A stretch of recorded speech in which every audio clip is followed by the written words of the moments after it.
This place is called Bridal Falls launch site. I mean, it's launch site because people come here paragliding, and it's a beautiful spot. Many people come here just for the views. As you can see, it's beautiful. It's like something that is worth hiking. Of course, people drive here. Some people hike. There are people who also hike with their backpack, with their flying equipment. I've seen a bunch of those pilots. The adventure is called Hike and Fly, and it's really nice and rewarding, especially when you have, let's say, an hour and a half, 2 hour hike, and you get here and you get to see these views. And it's not only that you reach your destination, but now you are experiencing the views, and then once you rest a bit, you go for a flight. It's really, really nice. So look at the cliffs here, in case you haven't seen videos about this site. The warm air comes from the bottom up. You can hear that on the microphone, on the recording. I used to come here and run, inflate my wing and jump. And it's something. You just need to be careful, you know, what you do here is not for the those weak heart people. You may touch those tree tops, which is not fun experience. Some people get caught into the trees. If you look at the wind, yeah, that's not really good for flying. I've flown this type of weather. It was windier than that, and I was doing ridge soaring. Was not much climbing. I mean, I was climbing right here. Yeah, I was going up, but was not the type of day that would take me somewhere far and higher up. It was just like a ridge soaring, being pushed back and forth, and at some point it gets boring, especially when you deal with strong thermals, or maybe a strong current, maybe I could say. It's not the pleasant flight you want. And I'll show you the launch area. I don't know what this structure is.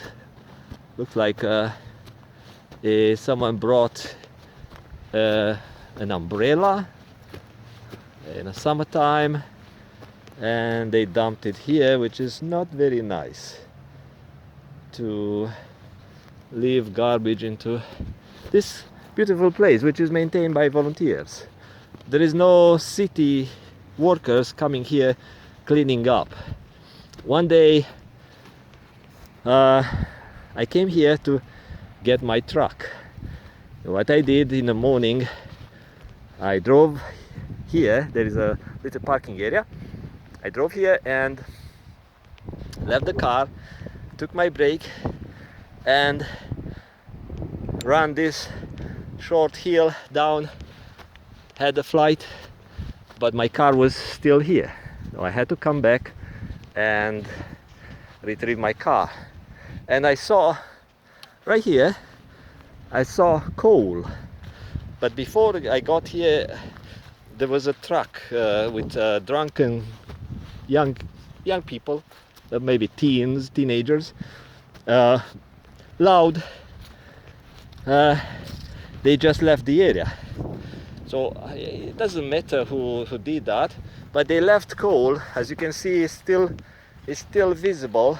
Maybe it's not the same, but it was like a made up fire pit, and the hot coal, like still burning, was down there, like a couple of pieces, because they tumbled down. Maybe they tried to put it out and they used their feet or rocks, and they just left because they were drunken. And look at the Harrison Lake scenery.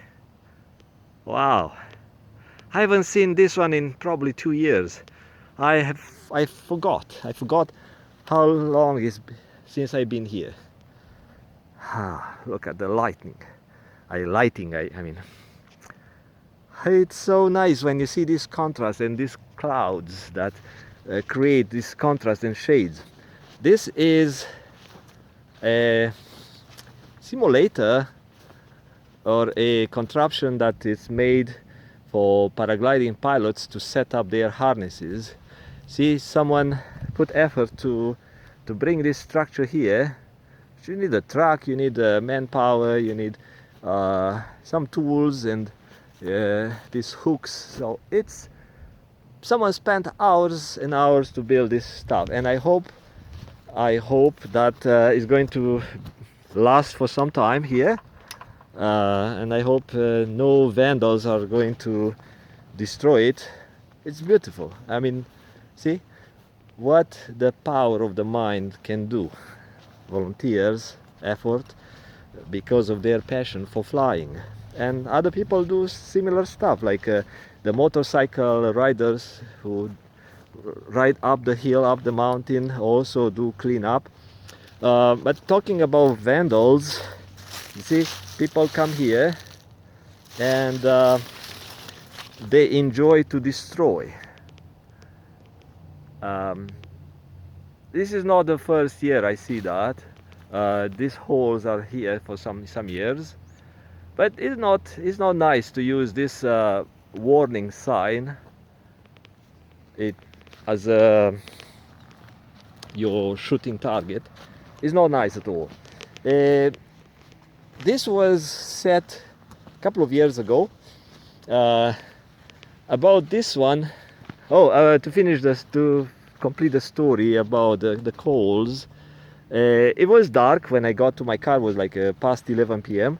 It was dark and I had to use some flashlight, and good thing that I had some water in my truck, some water jugs in my truck. I thought to take some water home, and I had to put out the hot coal.